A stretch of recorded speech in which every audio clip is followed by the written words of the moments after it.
Hello, welcome to Irresistible You, Ignite Your Passion and Purpose. I'm your host, Karen Seltz, and I was doing some research today. I was writing a script for a video I'm about to release for an upcoming 5-day challenge I have going on called the Authenticity Advantage. It's a 5-day video mastery challenge that's going to be free very soon. So I hope that if you are a coach or a healer and you want to build your audience by building that know, like, and trust factor, I hope that you will consider joining me because we are going to go deep. And there are so many things that I'm going to share from my personal experience and from the experience of my clients that I believe will support you if you're anything like I was or like they were. And tonight, I'm going to talk about that beautiful quote that Brene Brown popularized by Teddy Roosevelt that is about daring greatly. And I love it so much. I'm going to summarize it in case you're not familiar with it. I'm going to give my take. But it's essentially, why would you take criticism from somebody who is in the bleachers, not playing the game? They're just hurling insults at you and judging you, and they're not willing to put themselves in that same position. Why? Why would you base any of your decisions on that? Well, because you're a human being. That's why. But the man who's on the field or the woman who's in the game, they know that whether they fail or succeed, they are winning because they put themselves out there. And the only way you can truly win is to play the game. The only way you can truly fail is to not play at all. And I'm telling you from personal experience, I sat on the sidelines for decades, watching my life pass by, watching my dreams pass by. And I had this calling inside of me, and it started to eat me alive because I was so afraid to step out of my comfort zone. And all these limiting beliefs started to come up, and I believed them. They were so convincing. I thought for sure I would die if I put myself out there. I thought I would be rejected, judged, and all those voices from childhood, from my family, from school, from the media, they all started to come in. And I want to give you 3 very simple, very logical tools that you can use when you're facing these things, whether you are trying to go live on video or do something else, maybe ask somebody else that you have a crush on. I mean, it could be anything at all. And I really want to shine a light on this. I use the analogy of the iceberg a lot in what I talk about because the subconscious mind is so very powerful and we don't give it enough credit. I think as Americans, I believe we're kind of arrogant. We think we are in control of how we be, like what we think, what we feel, what we do. And I think as a culture, me included, for many, many years, I'm getting better because I'm consciously working at it.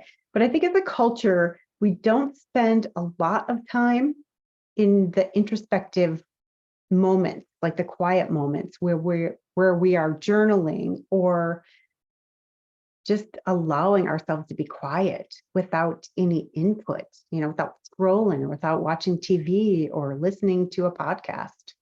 And none of those things are inherently bad at all. It's just, are we allowing that quiet space for us to reflect, for us to become aware of the programs that are running us? And all of those programs are below our level of awareness. So they are that 95% of the iceberg that you can't see, the part that's below the waterline. And, part of my mission is to support people in becoming aware of the stuff that they don't even know. Like a belief is a thought that you don't think anymore. You just believe it. And I love my mentor, one of my mentors, he's my business coach, James Wedmore, pointed this out, and I think it's brilliant. that the word lie, L-I-E, is right smack dab in the middle of the word belief. And I think that's so brilliant because beliefs are lies. If they weren't lies, if they were facts like we think they are, then everyone would have the same beliefs, which would be reflected in what they are experiencing in life. Everybody would be either wealthy or poor. I mean, it would be just the extremes, right? Everybody would be in love or they would be, miserable, whatever. We would all have the same results if we had the same beliefs, but we have vastly different results because we have vastly different beliefs. And it is one of my missions on this planet is to support people in becoming aware of those things that are reflected in their results, but they don't know why they keep experiencing them or they keep creating the same situations. And it is very deeply rooted. So one of the things that I teach in every program that I offer is really going deep on what are the subconscious beliefs. And also on the flip side of that, like, what do you really want?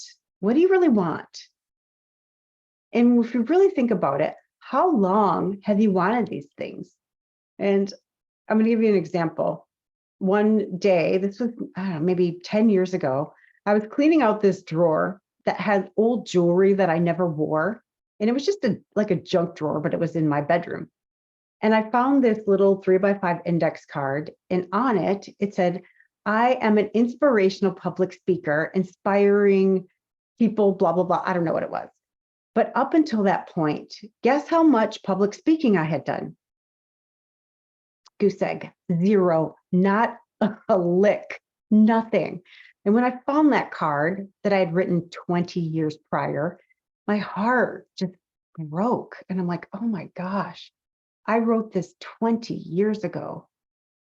And here I am on autopilot, staying safe, telling myself I wouldn't know what to talk about. Who would want to listen to me? What do I have of value to share? Don't be too big for your britches. You better stay humble. And all the BS stories. And they sounded so convincing. They sounded so logical. Can you relate to any of that? Have you ever really wanted to do something, but you were so afraid? That your mind is brilliant. It is designed to protect you. They wanted to keep you safe. So it comes up with all these logical reasons and excuses, and we believe them. It's just what we do. So when I found that card, it was really, really a painful moment. And I had that come to Jesus moment, like, are you going to waste the next 20 years of your life, Karen? Because I remember that. I'll never forget that feeling, like, holy shit, I have wasted so much of my life being afraid of wasting people's time. And for me, that's not seeing my own value and worth, because I didn't see it back then. It took a lot of work to actually get to the point where I was willing to put myself out there. And trust me, the first time I did a Facebook Live, I was shaking in my boots, and I don't know how long it took me to finally hit go live. And I was like, hi, and then I was acting. I was super fake, which was my tendency back then. I was like, da, da, da, da, da, cheerleader. Hi, I'm Karen Seltz, da, da, da. But I wasn't present, like who I am authentically. My heart didn't show. So why would anybody want to watch that? I don't know. But I'm so glad I did it. And now when I watch it, I find it kind of funny. I'm like, well, and I'm also proud of myself because I was so scared. I was so scared, and I did it anyway because I had a vision.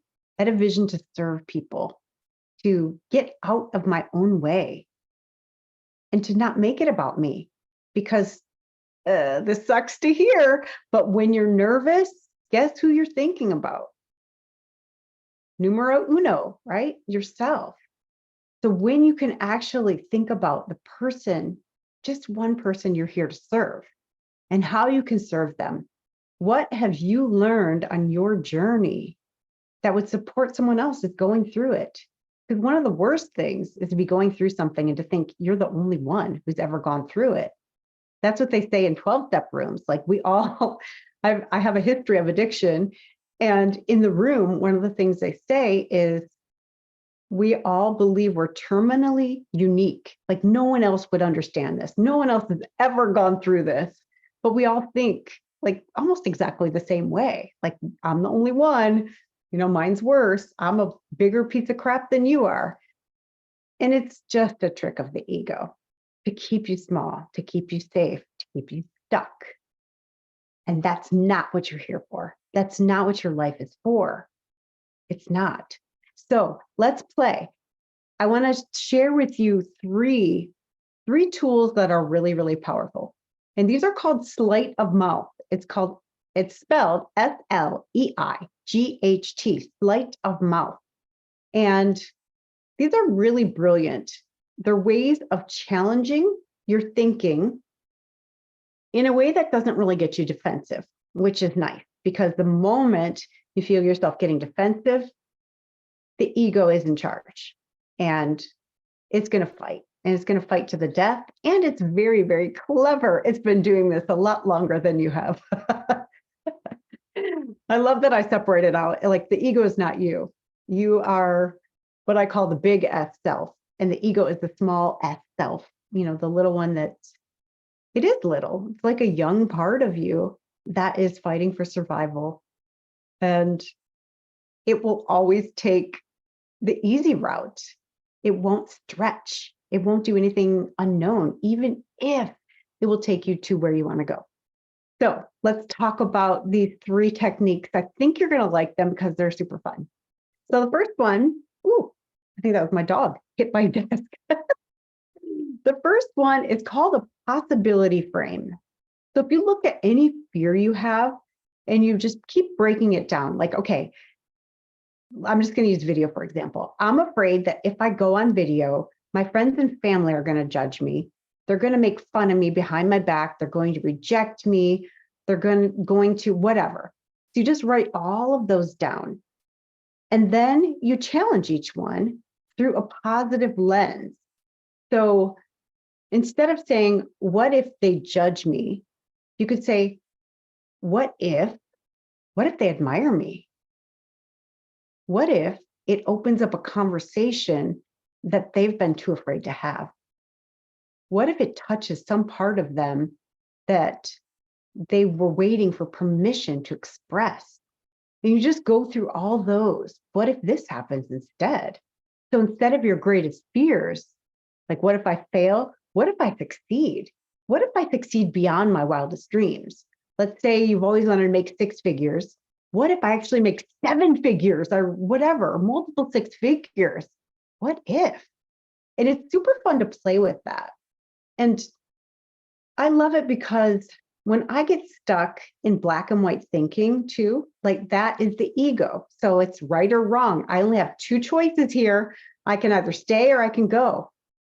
I know I've trained myself to become aware, and I've told my subconscious mind, watch for when I'm in black and white thinking and let me know, because spirit, God, the universe, source is infinite, and there are infinite possibilities. There are never 2, never. The ego wants you to think that because it's also scarcity. Like there's only 2 options. Like if I break up with this guy, I'll never find anyone better. Whatever. It's total crap. We know it when we see it, but when we're in it, we're like convinced, right?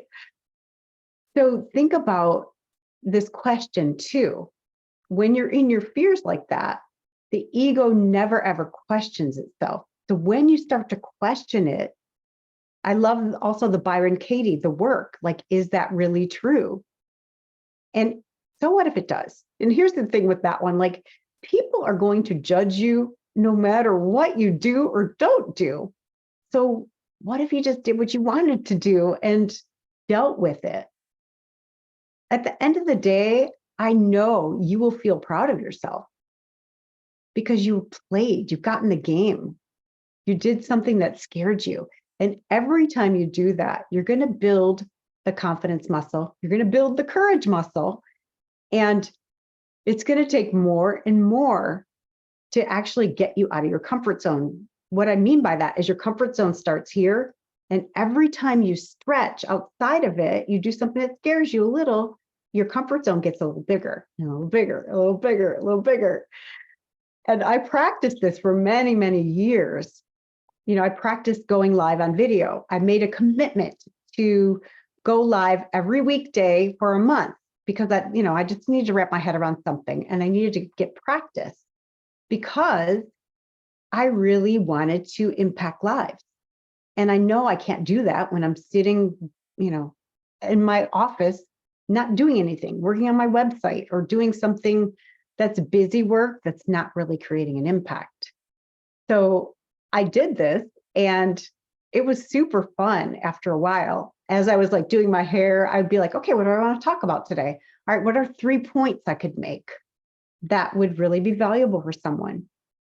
Or I would just pray. I'd be like, okay, who needs to hear something that I've experienced? Who needs to hear that? And what do they need to hear? Speak through me. And then I would just trust what came out. And what used to be my Achilles heel, like going on video, because when I started, I wouldn't go live. And I did, I tell the story sometimes. The first video that I went to make as a coach about 8 years ago, it's pretty funny. It was a 2-minute video. And I was so like married to the script I had written and to the words being perfect that me as a personality, as an authentic human being, I was nowhere to be found. And I remember, I don't know what take it was, 200. I remember thinking, if this isn't perfect, people are going to judge me. And I only get one chance to make a first impression. So if this doesn't work, my business is doomed. Like, talk about black and white thinking, right? And limited, so limited. So instead of asking, well, what else is possible? Because my energy wasn't there either. My essence wasn't there. And you probably could predict this, but that video flopped. Like, it didn't do anything that I wanted it to do. It didn't attract anybody that was aligned. If it attracted, well, the few people it did attract were not my people. They were attracted to whatever facade I was putting on, the serious face. And if you've watched me before, you'll know I'm not too serious, am I? Well, I'm so done with being serious. Life is way too short for that. So the possibility frame, play with it, try it on. You can also ask, well, what else is possible? Or what if it does work? Or what if, the best possible case scenario you can think of? What if that happened? How much more fun is that? How much more empowering is that? All right, great. The second one is model of the world. And this is whatever role model you have for the specific area you want to make a change in. You think when you face a problem or a dilemma, whatever, a choice, you think to yourself before you actually do anything, okay, what would Oprah do, or whoever it is? If it's a business owner, if it's, your business, you could pick somebody. What would Steve Jobs do? Like, whoever it is. And think about, how does that person feel? What must they believe about themselves? And then how do they think? Who do they, trust? Who do they confide in? How do they show up for themselves and for others?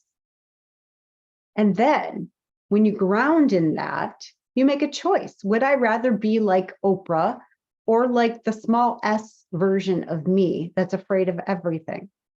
And then you make a choice from that point, from that perspective, and then you act on it immediately. Like Mel Robbins says, you have literally 5 seconds before your subconscious mind will talk you out of it. So it's like 5, 4, 3, 2, 1, go. Like, go do the thing before you talk yourself out of it. So I love that model of the world. That one's pretty simple. If you have relationship goals, who's a couple that you really look up to? You really love the way they communicate, how they navigate conflict, how they are loving with one another or intimate, or, how they laugh, how they don't talk badly about each other when they're not in the room. There's all kinds of those things. What couple do you have that could be your role model for your relationship? So we had possibility frame and model of the world. The third one is identify what the cost of inaction is. What has it cost you so far, like up until now, to not have done the thing that you really want to do? And I'm going to give you an example. We'll go back to the public speaking. So when I found that card, I reflected back and I thought to myself, I have wasted 20 years of my life in a job that I can't stand, that has no impact on anyone. Like what I was doing really didn't have an impact. Now, me personally, the relationships I built had an impact, but what I was doing didn't. And I had these skills, these gifts that were like, for example, one of my gifts is really being able to hear someone talk and to ask questions to get to what they really want. And then I can reflect back to them who they really are and how the divine sees them, how God sees them, who they are at their core, at their essence, the parts that never ever change, no matter what. And I wasn't using those. And it was eating me alive. I became very depressed. I became like sad. I became resentful that I was not willing to do the things. When I saw other people doing what I wanted to do, I would judge them. I'd be like, oh, I could do better. Well, then go do it. Shut up. Like, put your money where your mouth is. Go. But I was miserable and I made other people miserable. So there was a negative ripple effect of my inaction. And then if you take that, whatever it is, whatever you're experiencing, the cost of that inaction, and then there was also the effects on my daughters, because I was teaching them that, no, it's not safe to go after your dreams. Do something safer. Do something expected, something normal, something routine. Don't chase your dreams because they'll never happen. And I didn't say those things, but I was modeling that to them. And what do kids learn? What you do, not what you say. So also take that and think about what will be the cost. And it could be financial too. It could be a financial cost to not doing what you're doing, because I did hit a point in my job, I was in sales, where I lost motivation to sell anything. So I was making very little money because I didn't want to do it. So it could be a financial cost. It could be to your health. It could be emotionally, mentally, physically, because we know our physical bodies are highly connected to everything we experience emotionally and energetically. So figure out that cost and then think about, what is it going to cost you a year from now if you don't take action? How are you going to feel then? And it could be a financial amount again. It could be the ripple effect, like your relationship with your partner might dissolve because you're so miserable and taking it out on them. And then what about 5 years from now, 10 years from now? And if you take that cost and you look at it, you're like, dang, that's a lot bigger price than perhaps being rejected, perhaps not. And I'm going to tell you, one time I was in a meeting, like a mastermind meeting with my business coach, and we were in a breakout room. And they asked me, like, who do you serve? And I said,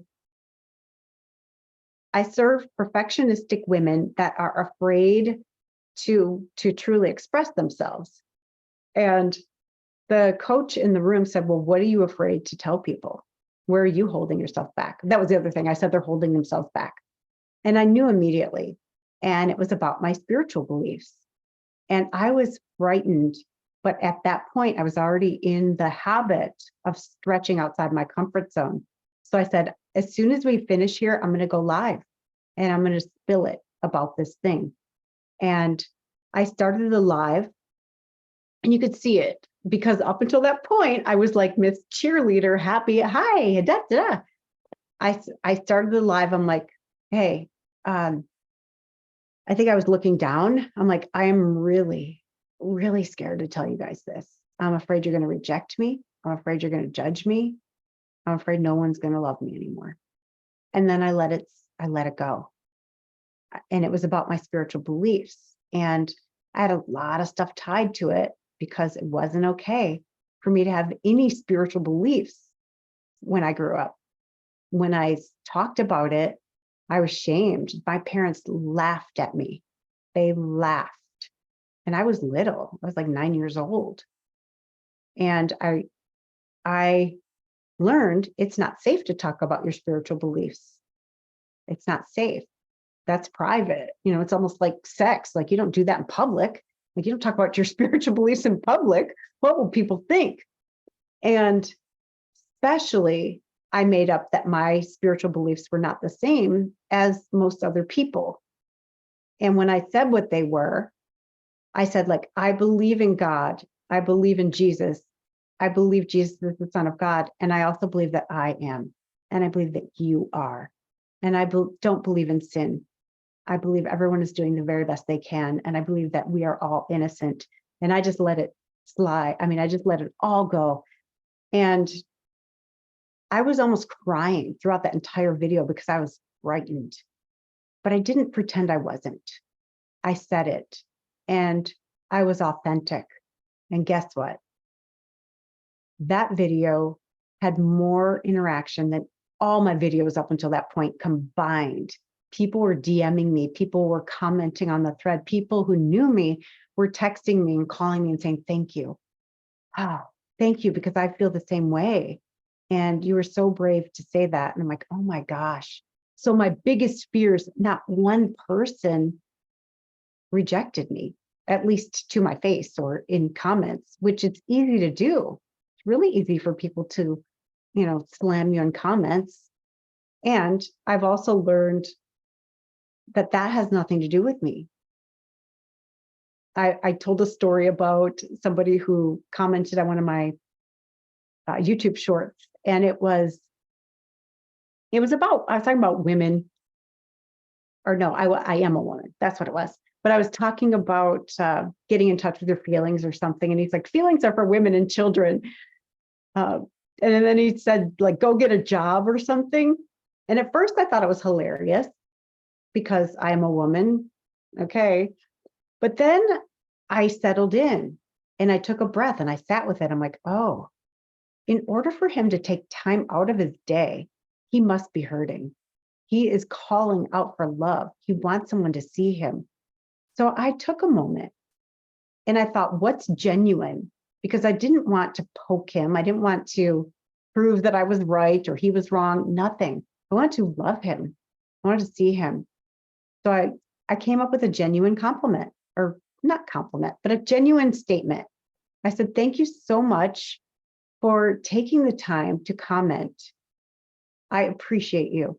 Because there's another part of it, which was when people comment on your things, it boosts the algorithm so more people see it. And at the time, my focus was to grow my YouTube channel. So just by him commenting, I knew it was going to boost the algorithm. And he wrote back, thank you. I appreciate you taking the time to answer my comment. And I said, of course, you matter, because he does matter. Everyone matters. And I can see him. I can see him. I can value him as a human being, no matter what he's doing, because it's not him. It's like his little S, the ego self, that's reacting to something. And within 2 comments, 3 comments, he said, you matter too. And I'm like, oh my gosh, this stuff works. When we take the time to actually see people and to love them, he felt that energy. He felt it and he shifted. And we all have the opportunity to do that with our words, with how we show up, with our energy, with our intention. And it all starts with being willing to dare greatly. So I encourage you today, use these 3 techniques, one of them, any of them, all of them, and do that thing that you've wanted to do for so long, but have been afraid to do. Do it and let me know how it goes. If you like this video, I would appreciate it if you would like and subscribe and comment. Let me know what you did, what you took action on. I would love to hear from you. And I hope to see you in my upcoming 5-day challenge. Thank you so much for watching. Love you.